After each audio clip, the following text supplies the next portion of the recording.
Bienvenue à ce nouveau meet-up de Muséum Connexion.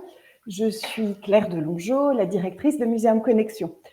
Je suis très heureuse de vous accueillir pour ce meet-up estival.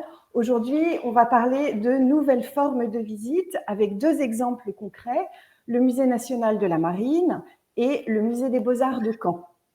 Voilà, je remercie tout particulièrement Anne Bernardo, qui est responsable de la programmation culturelle du Musée des Beaux-Arts de Caen, Léna Bonneau au Musée national de la Marine et Romane Provost de Sculpteurs de rêve d'être avec nous aujourd'hui et d'avoir accepté de partager leur projet ce matin.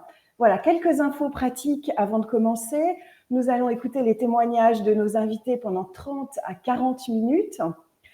Et puis, vous pourrez rejoindre des salles de discussion dans lesquelles vous pourrez poser toutes vos questions. Donc, je vous invite plutôt à garder vos questions pour la fin et pour ces salles, plutôt que de les poser dans le live sur le côté droit de votre écran. Voilà. La fin du meet-up est prévue à 10h30.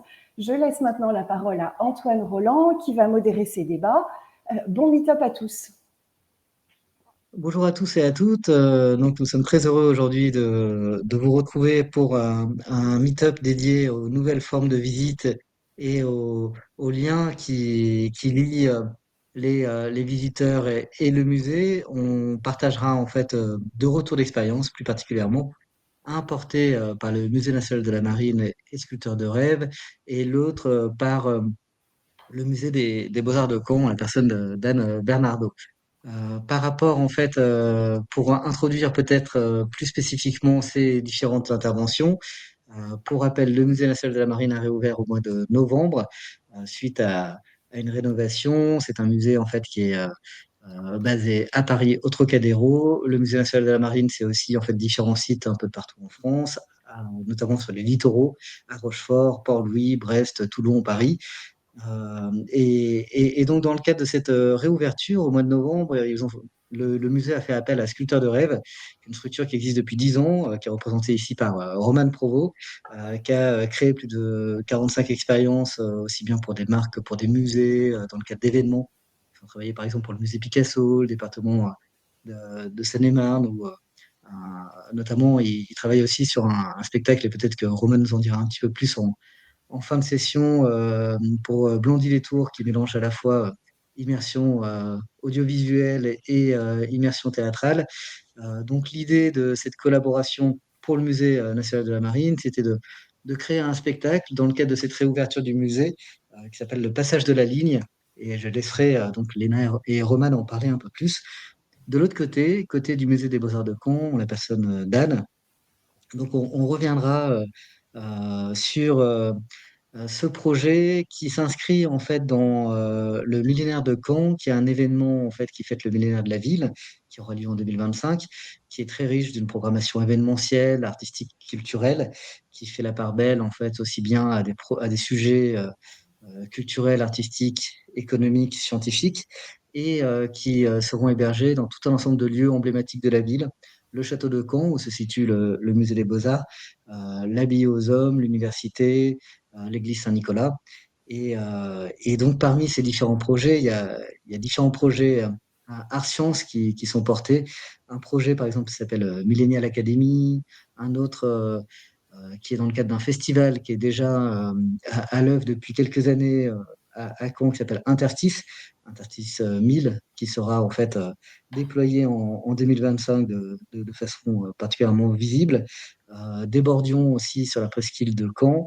Et puis un projet art, bien-être et cerveau, qui est un projet de recherche qui interroge la place des visiteurs et la relation qu'ils ont en fait finalement au musée, notamment d'un point de vue des neurosciences et du bien-être. Donc avec tout un ensemble avec une richesse de partenaires, aussi bien le CHU que l'Université de Caen, que le Grec, le Nîmes, la FCID, Finde ou le Musée des Beaux-Arts, qui se prêtent à ce projet de recherche et qui vont permettre aussi de pouvoir, peut-être en creux, définir de nouvelles formes de visite. Et donc tout ça, en fait, on va en parler avec avec Anne. Donc tout de suite, je vous propose de laisser la parole à nos intervenantes. Je vais peut-être poser une première question à Léna et Romane. Donc déjà, en fait, Léna et Romane, quelle est la jeunesse de ce projet? Comment en fait vous avez envisagé celui-ci et quels étaient les grands enjeux auxquels vous avez répondu avant de le décrire un petit peu plus et voir comment vous avez travaillé. Donc déjà, peut-être pour commencer, expliquez-nous un petit peu ce qui a sous-tendu ce projet-là. Bonjour à tous. Je pense que je vais commencer du coup donc pour parler de la genèse du projet, au sein du musée. Donc, comme l'a dit Antoine, le musée a réouvert après 6 ans de fermeture. Donc on avait, un week-end événementiel qui devait, voilà, célébrer, cette, réouverture en grande pompe. On voulait vraiment que ce soit un temps festif, et qui propose de tisser un lien avec les visiteurs, les anciens comme, les nouveaux, de manière un petit peu, différente et avec des choses qu'on a moins l'habitude de faire, en tout cas, au sein du musée avant cette, réouverture. Et on avait une envie de mettre en avant le patrimoine immatériel, parce que du coup, au musée de la Marine, on met évidemment en avant le patrimoine maritime, qu'on a dans nos collections. Mais il y a un très fort patrimoine immatériel, au sein du monde maritime et donc voilà, on a eu cette idée qui découle d'un projet un peu fou qui a eu lieu dans les années 80 où le personnel du musée était déguisé pour reproduire le passage de la ligne, qui est du coup un événement un peu de bizutage, des jeunes marins qui traversent l'équateur, enfin qui traversent la ligne de l'équateur pour la première fois, qui est du coup quelque chose qui est encore une tradition vivace dans le monde maritime. Et du coup, voilà, de ce projet qui avait eu lieu de manière complètement, informelle avec le personnel du musée déguisé, est née l'idée de faire quelque chose de beaucoup plus fort, en faisant intervenir des spécialistes du coup de ce genre de format avec, voilà, l'envie de vraiment partir des œuvres, parler des œuvres et rendre acteur le visiteur. Et du coup, je pense que je peux laisser la parole à Romane. Oui, et donc nous, en lien avec la médiation du musée, notre objectif, parallèlement à ça, c'était vraiment de mettre en valeur, ce nouveau musée, son histoire aussi, plus largement que simplement sur le passage de la ligne, la philosophie globale du musée et aussi de la marine, l'architecture du musée à travers un parcours qui a été vraiment pensé avec le service de médiation et puis, bien sûr, donc les œuvres dont parlait Léna, qui ont été vraiment réfléchies, choisies en commun avec le musée, à travers finalement ce que le service de médiation jugeait utile de faire découvrir aux visiteurs de façon un peu plus approfondie, dans une perspective aussi bien artistique que pédagogique. Donc, on a établi ensemble un gros travail de conception qui a duré quand même au total à peu près 6 mois, Léna, si je ne me trompe pas. Oui. Donc, avec une idée originale du musée de la Marine qui était celui du passage de la ligne et notre mission à nous, sculpteurs de rêve, qui était de traduire au réel cette tradition maritime et d'arriver à faire vivre aux spectateurs la vie d'un marin le temps d'une visite. Donc, le musée nous a mis à disposition un certain nombre de ressources qui ont été très utiles. On a vraiment l'habitude de travailler en lien fort avec les services de médiation et notamment les bibliothèques des musées pour avoir des informations qui soient précises et ensuite les traduire de façon théâtrale et artistique. Il y avait plusieurs enjeux importants, donc il fallait notamment que la visite puisse se faire dans n'importe quel sens parce que le musée est construit comme ça. Donc ça a été un premier défi. Il fallait que l'événement permette de renouveler l'image du musée, de fédérer un panel vraiment hétéroclite de visiteurs qui allaient des familles aux visiteurs de l'ancien musée, en passant par des anciens marins par exemple. Et on avait vraiment à cœur de créer un événement qui soit accessible pour tous et toutes, donc d'ouvrir cet événement à tous les types de handicap, en tout cas un maximum, en créant un parcours qui soit adaptable à avec plusieurs modules différents qui permettent d'adapter la proposition théâtrale à différents sens, en tout cas à mettre l'accent sur différents sens, de telle façon à ce que chacun puisse en profiter. Oui, ça du coup, ça fait vraiment partie des objectifs prioritaires quand on a conçu l'événement.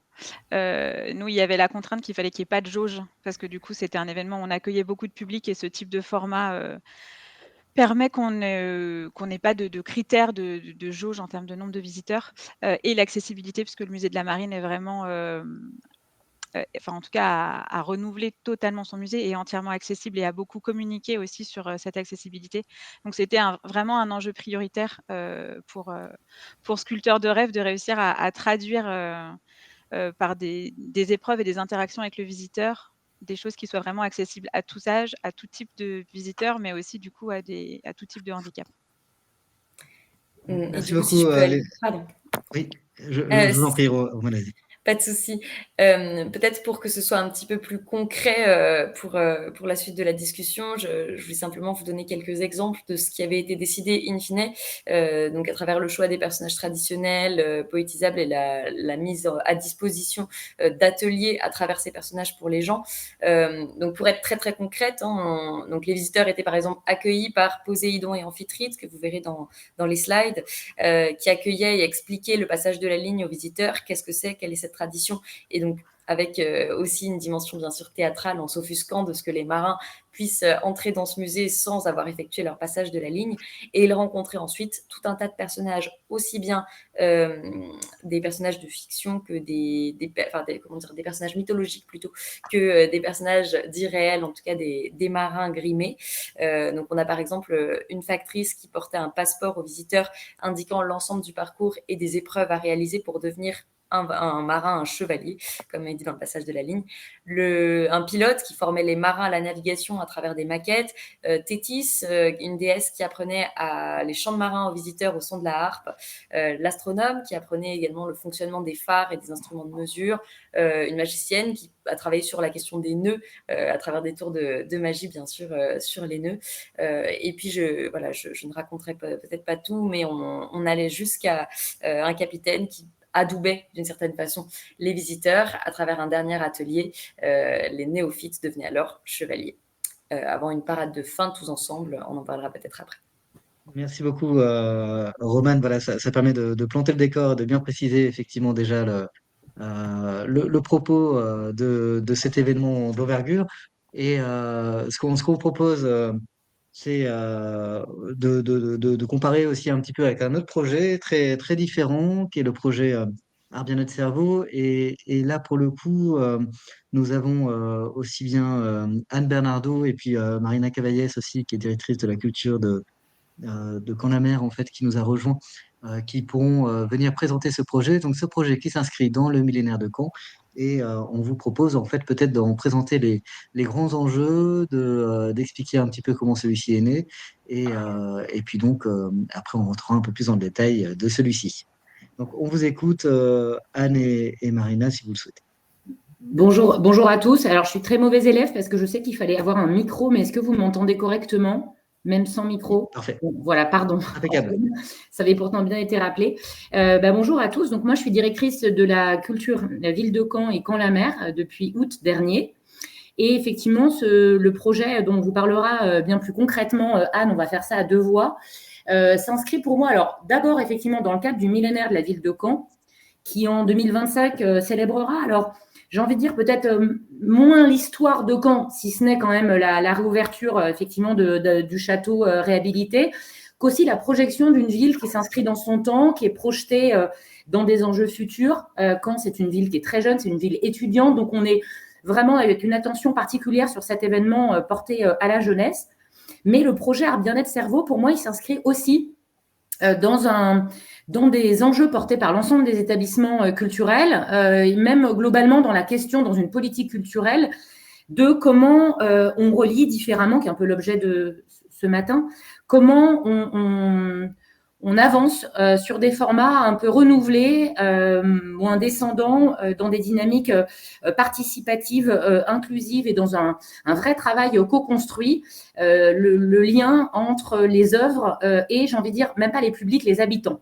Comment on creuse ces questions-là. Et donc, je l'ai rappelé, effectivement, j'ai réactualisé les éléments de présentation sur le site de Muséum Connexion, mais on a finalement adopté il y a quelques mois le projet scientifique et culturel du Musée des Beaux-Arts, et qui pour moi est finalement les lignes directrices de ce que porte ce musée en termes de renouvellement du lien aux collections et à l'action culturelle, et voilà, la question de l'implication du travail avec les publics. Et je trouve qu'il y a un axe qui est très important, parce que du coup, ce PSC dont on va travailler, à Cannes d'ailleurs, la question de la communication creuse vraiment la question du lien aux œuvres, des formes de lien. Et cette étude, finalement, elle est dans le cadre de ce projet scientifique et culturel. Donc, le projet Art Bien-être Cerveau, c'est un travail qui est partenarial, mais Anne, je vais peut-être te laisser détailler les choses, qui est un travail partenarial porté avec différents laboratoires de l'université sur l'effet que provoque effectivement une rencontre avec des œuvres sur un individu. Donc forcément, on re-questionne les formes de médiation. Et ce qui est important, c'est que du coup, ça s'inscrit vraiment et dans une continuité d'études scientifiques, mais pour aller quand même un peu plus loin, parce que l'objectif est quand même d'avancer sur l'effet tout à fait positif que provoque une rencontre avec une œuvre sur le cerveau humain. Anne, tu es bien là? Je ne te vois. Ah oui, je suis là, mais je suis encore plus moins élève. J'ai un ordinateur dont je ne trouve pas la caméra. Elle est bien cachée. Je ne l'ai pas trouvée encore.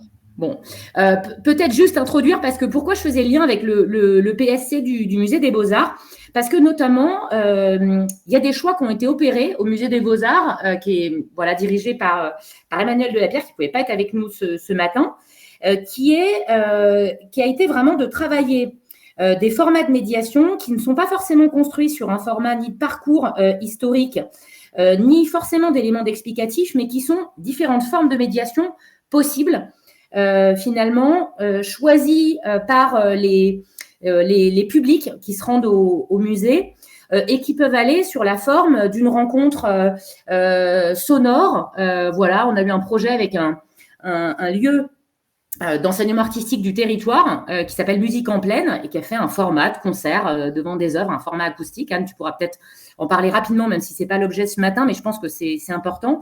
Et puis, on voit là quelques clichés de yoga. Je crois que d'ailleurs, il y en a ce week-end, Anne. Pour moi, ça s'inscrit vraiment dans une continuité d'un format renouvelé de médiation. Reconstruit dans un format finalement ascendant et participatif. Voilà, mais je te laisse détailler peut-être, Anne, le projet plus directement Art Bien-être Cerveau. Merci beaucoup, Marina. Donc, Anne, on vous laisse la parole effectivement pour voir comment ça s'inscrit dans ce projet scientifique et culturel, que ce projet scientifique est le projet ABC.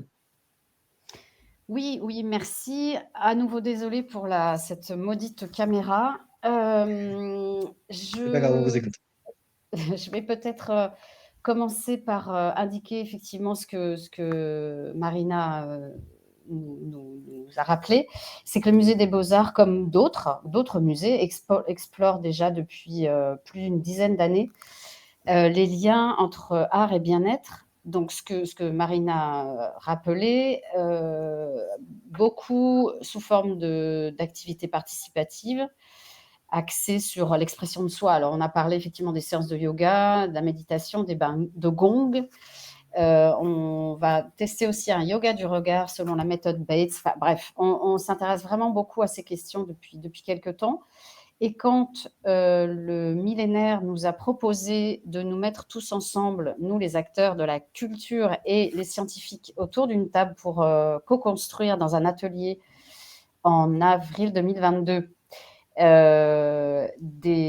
pour co-construire des projets, évidemment, c'est tout de suite cette question de art et santé qui nous a interpellés. Alors, pour resituer un tout petit peu et donner du contexte, on n'est évidemment pas les seuls à réfléchir à cela. L'OMS a publié un rapport en 2019 qui reconnaît, alors ces termes exacts, je ne les ai plus, mais enfin, pour reconnaître que l'art est bénéfique, tant pour la santé mentale que physique, et que l'étude cite des exemples où l'art propose même des solutions, là où la pratique médicale ne peut plus apporter de réponse. Bon, on n'en est pas là, évidemment, au musée, mais en tout cas, cet effet curatif de l'art a été mis en avant pour gérer le diabète, par exemple, l'obésité, etc., voire même pour simplement apporter du bien-être à des pathologies un peu plus profondes comme la maladie d'Alzheimer, etc.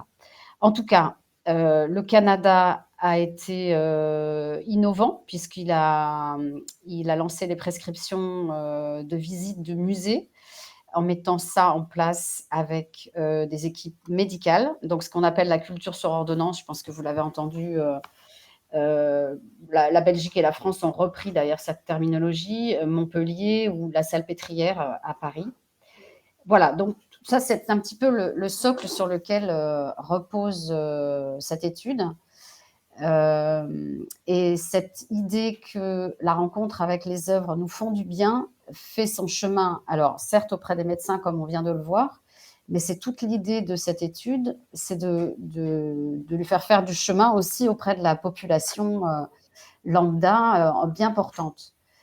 Donc le projet qu'on fait émerger, qui est un projet art-science, on l'a compris, se repose sur des échanges que nous avons menés avec nombre de chercheurs. Alors, vous avez cité, Antoine, quelques-uns. Je vais essayer d'être exhaustive.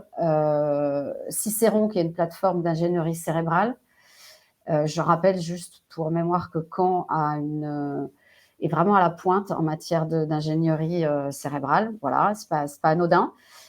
Donc, à côté de Cicéron, nous avons des laboratoires INSERM, l'Université de Caen, le Centre hospitalier et le CNRS. Voilà.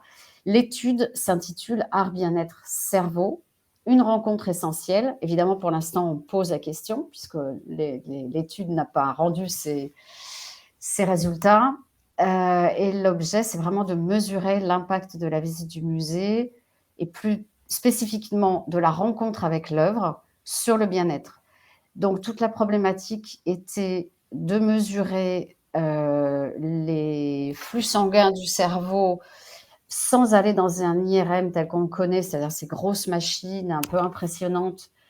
Alors, certes, parce qu'elles sont impressionnantes, mais surtout parce qu'on n'aurait pas pu être en contact direct avec l'œuvre et d'amener l'œuvre dans le musée. Pardon, d'amener l'IRM dans le musée. Et ça, on peut le faire grâce à une technologie toute récente et grâce à des appareils embarqués qu'on appelle des NIRS. Donc, c'est un IRM portable, un bandeau que l'on positionne sur le crâne et qui permet de mesurer les flux sanguins cérébraux. Voilà, donc ça, c'est une première. Si on s'était posé la question il y a 10 ans, on n'aurait pas pu avoir de réponse concrète et in situ. Puisque j'en suis aux appareils embarqués, les participantes volontaires seront donc équipés de cet IRM portable, d'un appareil qui mesure le rythme cardiaque et d'un autre appareil qu'on appelle Eye Tracking qui mesure la trajectoire du regard sur les tableaux, tout ça étant croisé. L'idée étant de mesurer les émotions en croisant ce qui se passe dans le regard, qu'est-ce qu'on regarde dans un tableau, au niveau du rythme cardiaque et au niveau des flux cérébraux. Voilà pour la présentation. Merci beaucoup, Anne. Ça permet effectivement voilà, de bien saisir de quoi il retourne de ce projet qui s'inscrit effectivement dans pas mal d'autres projets qui ont réalisé en fait, ce type de mesures, mais effectivement avec de nouveaux dispositifs et de nouveaux outils qui permettent d'intégrer aussi une approche donc, plus cérébrale. Euh, Concernant un peu les différentes phases du projet, comment le projet va se dérouler? Alors, Quelles en sont les grandes étapes?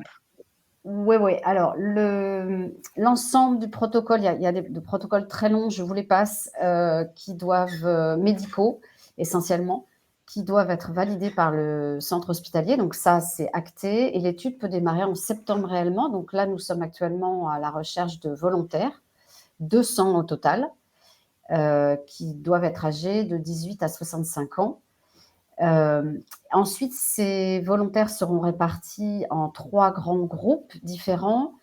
Ce qui est intéressant de noter, c'est ce que nous cherchons à mesurer. Alors, nous allons mettre les participants devant 3 cas de figure différents. La visite libre, on leur propose 4 tableaux chacun différents. Je reviendrai sur la sélection des œuvres. Complètement libre et donc on mesure avec les équipements dont je vous ai parlé ce qui se passe dans les cerveaux. La visite avec médiation, même chose, mesure, et la visite en binôme, c'est-à-dire qu'on discute à deux à propos du tableau et on observe ce qui se passe aussi au niveau des émotions. Les 3 groupes ne verront pas les mêmes tableaux, donc nous avons sélectionné 12 tableaux que chacun verra différemment avec un groupe test en plus. Donc au total, il y a 4 groupes réellement, 4 groupes de 3 tableaux, très exactement. Nous avons juste, avec l'équipe de médiation, porté attention à l'homogénéité des propositions et que les tableaux soient à minima à peu près similaires, donc avec un encombrement visuel à peu près similaire, une complexité dans l'image relative aussi. Et nous avons choisi de proposer un portrait, une scène de genre et un paysage.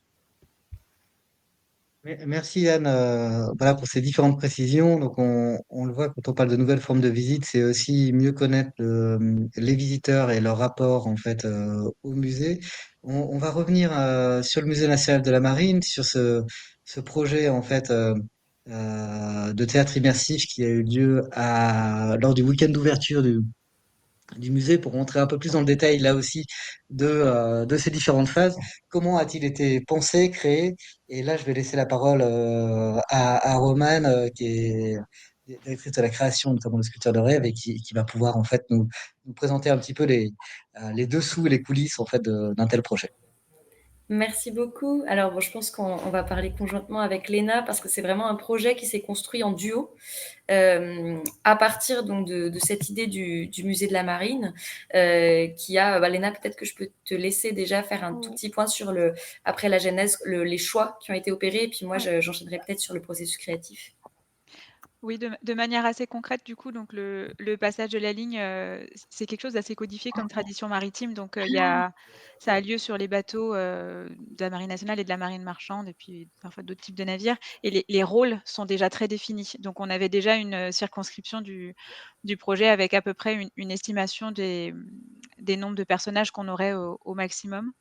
Donc, on avait ces contraintes qu'on a proposées à Sculpteur de rêve, d'adaptation, d'inclusif, de proposer différentes petites épreuves, puisque le principe du passage de la ligne, c'est que les marins passent des épreuves et doivent du coup montrer leur capacité à être de bons et de vrais marins. Donc on avait aussi cette contrainte pour Sculpteur de rêve qu'ils puissent nous proposer des activités qui mettent en avant nos œuvres. On a sélectionné un certain nombre d'œuvres qui étaient pour nous symboliques et emblématiques du musée. Et puis du coup, cette idée qu'il fallait qu'il y ait un parcours dans tout le musée avec cette particularité dont parlait Romane, c'est que le musée se fait dans n'importe quel sens et n'a pas de cloison. Donc voilà, il fallait que ce soit pas une histoire qui se suive, mais qu'on puisse en fait la prendre par différents bouts selon par où on passe. Et après, de manière très concrète, du coup, on a contacté plusieurs sociétés qui faisaient ces choses en leur demandant un peu leurs idées et on a choisi Sculpteur de rêve parce qu'on a vraiment senti qu'il y aurait cette possibilité de co-construction, une attention vraiment à la véracité du contenu qui pour nous était très importante parce que en mettant en avant une tradition maritime au musée de la Marine, on savait qu'on aurait des vrais marins qui ont passé le passage de la ligne et on savait qu'il allait falloir qu'on ait un contenu scientifique qui soit juste. Voilà, et après on a vraiment travaillé ensemble et laissé Sculpteur de rêve faire de ce qu'on imaginait une réalité. Oui, donc à partir de ce qu'a fait Léna, nous, Léna et tout le service de médiation, bien sûr, on s'est dit, bon, on a ce projet-là, on a cette idée de donner vie à un passage de la ligne. Qu'est-ce qu'on propose? Comment on fait? On a été visiter le musée déjà, qui était en travaux au moment où on a commencé à travailler. On s'est rendu compte de quelles étaient les œuvres à mettre en valeur, toutes très différentes, tantôt des sculptures, tantôt des tableaux plus ou moins immenses, tantôt simplement plutôt des choses de l'ordre patrimonial, donc, par exemple sur les traditions de la marine. Et donc nous, notre rôle, ça a été vraiment de sélectionner les personnages et les mettre en lien avec un sens, une œuvre, une activité. Donc, comment on a procédé? En fait, on a fait tableau par tableau. Qu'est-ce qu'on raconte? comment on initie les visiteurs à l'ensemble des points qu'évoque le musée, ou en tout cas de la façon la plus exhaustive possible, même si ce musée, si vous ne l'avez pas vu, je vous le conseille, est immense et il y a une pluralité de choses à faire qui est monumentale. Donc, il a fallu vraiment faire des choix malgré tout. Et donc, l'idée a été vraiment de fournir des fiches informatives, qualitatives, vraiment scientifiques à l'ensemble des comédiens qui participaient au projet, de les informer des éléments clés des œuvres avec lesquelles ils travaillaient, mais également du personnage du passage de la ligne qu'ils incarnaient.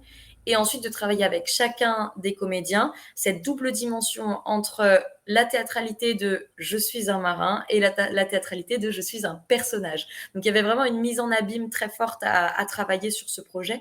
On a eu un travail de longue haleine avec les comédiens pour s'assurer qu'ils connaissent parfaitement en fait, tout le contenu de médiation qui leur avait été proposé. Et ensuite, une deuxième phase de travail sur la mise en jeu de ces connaissances, la mise à disposition et la mobilisation de tout le contenu scientifique qu'on avait travaillé ensemble pour mettre en valeur le musée de façon théâtrale, comme si les gens en fait traversaient également une pièce de théâtre dont ils sont les héros. C'est-à-dire qu'à chaque moment de l'écriture de cette pièce immersive, déambulatoire, on a souhaité que le visiteur devienne marin et soit au centre de cette histoire. Comment on a procédé? Donc, encore une fois, avec le musée de la Marine, on a évoqué la création d'un support qui s'est matérialisé sous forme d'un passeport, on en parlait tout à l'heure, un passeport qui leur permettait déjà de donner un sens à leur visite, quel que soit le sens qu'ils choisissent, de s'assurer qu'ils rencontrent l'ensemble des personnages, et puis qu'ils finalement traversent toutes les épreuves du passage de la ligne traditionnelle, tout en rencontrant suffisamment d'œuvres différentes pour avoir au moins un aperçu de ce qu'est ce beau musée. Par la suite, donc, on a eu un gros travail également pour donner vie à ces personnages sur l'attitude des différents personnages, quelle est leur personnalité, tout le travail classique du théâtre, quelles sont les interactions avec les visiteurs, donc comment on imagine des ateliers qui soient suffisamment courts pour que l'ensemble des visiteurs puissent en profiter, ou en tout cas tous ceux qui le veulent. Je laisserai Léna revenir sur les chiffres, mais on a accueilli vraiment beaucoup de monde sur ces journées, donc il fallait créer des ateliers qui soient facilement déployables et pour tous et toutes. Et puis, un travail également sur le maquillage qu'on a pensé en lien avec les œuvres qui étaient présentées. C'est-à-dire qu'on a pris une maquilleuse qui n'est pas maquilleuse de théâtre, mais qui est vraiment une artiste. Elle fait de la peinture sur corps de manière générale. Et donc, Hiroko a travaillé sur les œuvres, tantôt sur le travail des couleurs, des matières, tantôt sur l'aspect aussi plastique. On a pensé les maquillages, vous le voyez là sur le diaporama sur la droite, comme une symbiose entre le personnage, les peintures présentées, en tout cas les œuvres présentées au musée, et l'aspect également presque sculptural, avec vraiment des coraux qui sortaient des visages. On a essayé de travailler avec des matières qui pouvaient rappeler les algues. Vraiment, il y a un gros travail de fait sur ces personnages. Et donc, in fine, on avait l'ensemble des éléments clés pour ouvrir le spectacle, mais immersif oblige, on n'a pas pu répéter comme on répète une pièce de théâtre classique, puisqu'en fait, de manière générale, un comédien va répéter au grand minimum 3 semaines, 1 mois son texte, et finalement ses interactions avec les autres personnages. Là, on attendait les visiteurs. Et c'est ça toute la magie de l'immersif finalement, et vraiment ça nous tenait à cœur, aussi bien je pense pour le musée que pour Sculpteurs de Rêve, c'était de créer un événement qui soit vivant, qui soit tributaire des personnes qui le traversent, et en fait de mettre au premier plan l'expérience de la visite, agrémentée d'une strate supplémentaire vraiment à dimension artistique et pédagogique. Je ne sais pas si Léna, vous souhaitez ajouter quelque chose. Merci Romane. Juste, il y a une question sur le nom de l'artiste, si vous pouviez le répéter éventuellement. Oui, bien sûr, c'est notre maquilleuse plastique de chez Sculpteurs de Rêve qui s'appelle Hiroko Masuda, qui est japonaise et qui travaille tantôt au Japon, tantôt à Paris.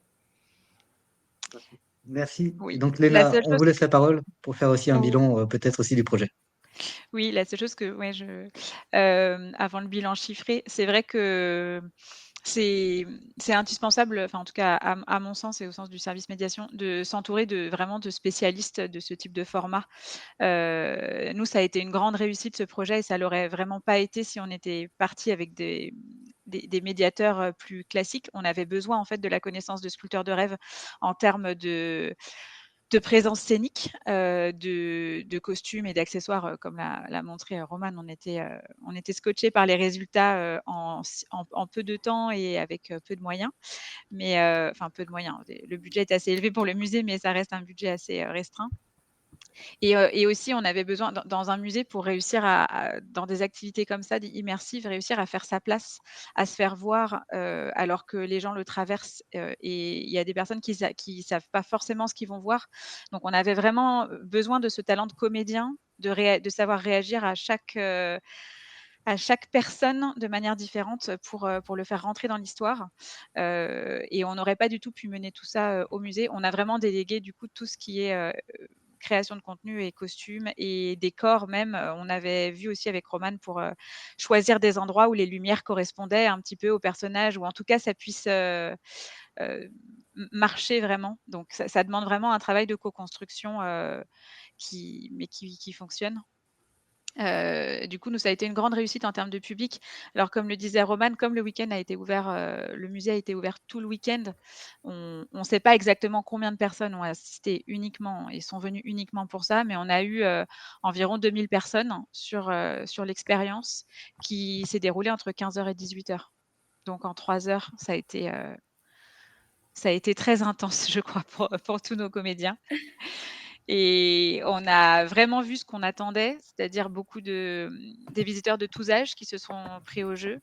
On a eu une particularité avec un groupe, donc ma collègue qui est en charge de l'accessibilité avait réussi à mobiliser un groupe de personnes sourdes qui étaient du coup accompagnées d'une interprète et ils ont vraiment fait à un comédien, du coup l'interprète a traduit ce que disaient, les comédiens. Ils ont pu participer à certaines interactions. Ça a vraiment été un des moments forts du projet. Je pense que toute l'équipe médiation y a assisté et avec une grande émotion. Voilà, on a vu des anciens marins qui ont passé la ligne, qui ont trouvé ça super de pouvoir voir un format comme ça. Donc on avait vraiment ce qu'on voulait. Ça a été une grande, réussite. Merci Bah, beaucoup, si je peux... Oh, Léna pardon. et Romane. Malheureusement, le temps file et on va devoir ensuite répondre à tout un ensemble de questions. Il y a énormément de questions qui fusent dans, dans le chat, donc on va vite passer après en petite salle pour pouvoir justement adresser ces différents points.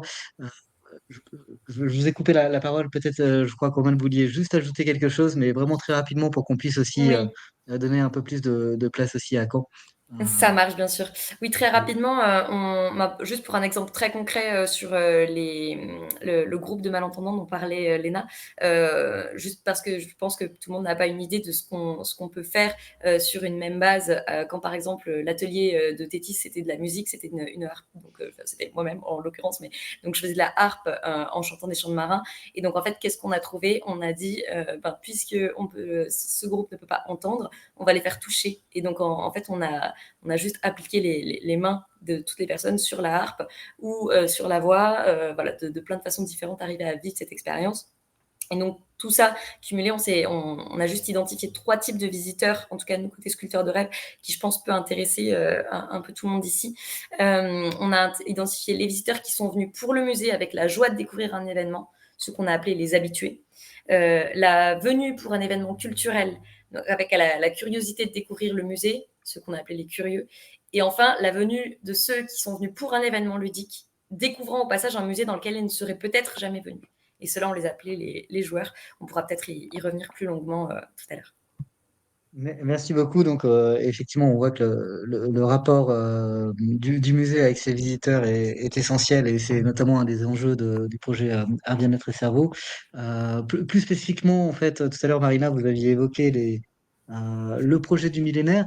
Est-ce que vous voulez peut-être en ouverture nous évoquer peut-être les autres projets Art Science qui sont prévus et peut-être quelques éléments de la programmation de ce millénaire pour pouvoir conclure en fait sur celui-ci et ensuite passer dans les petites salles et adresser des questions plus spécifiques de la part de Oui, l'audience. bien sûr.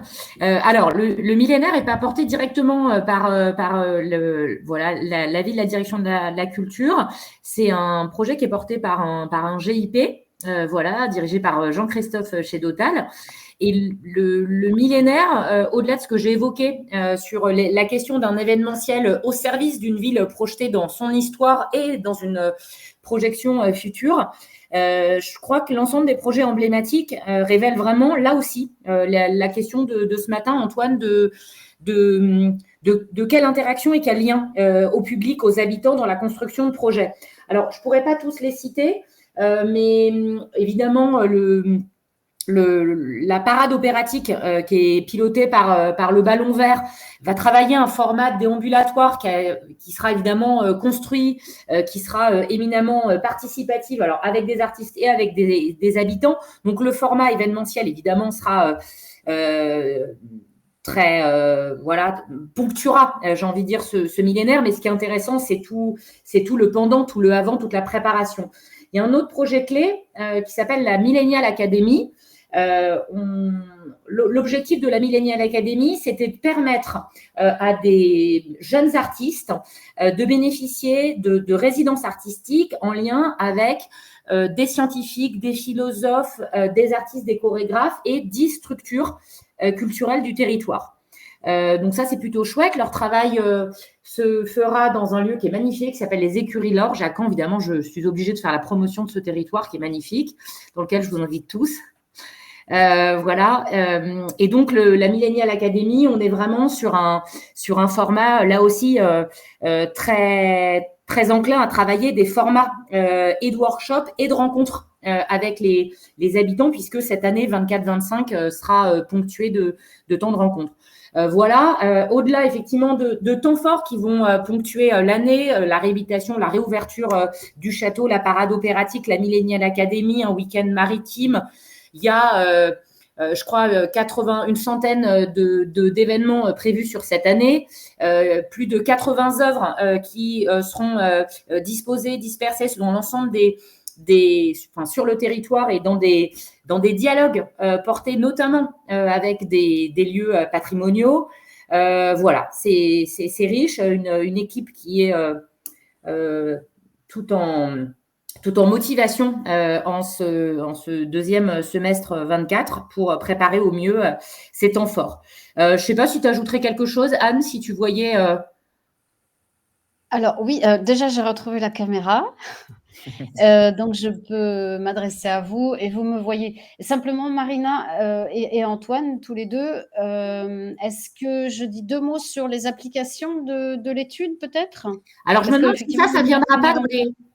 Oui, donc peut-être qu'on basculera en fait ensuite en petits groupes pour pouvoir en fait évoquer plus avant en fait l'étude.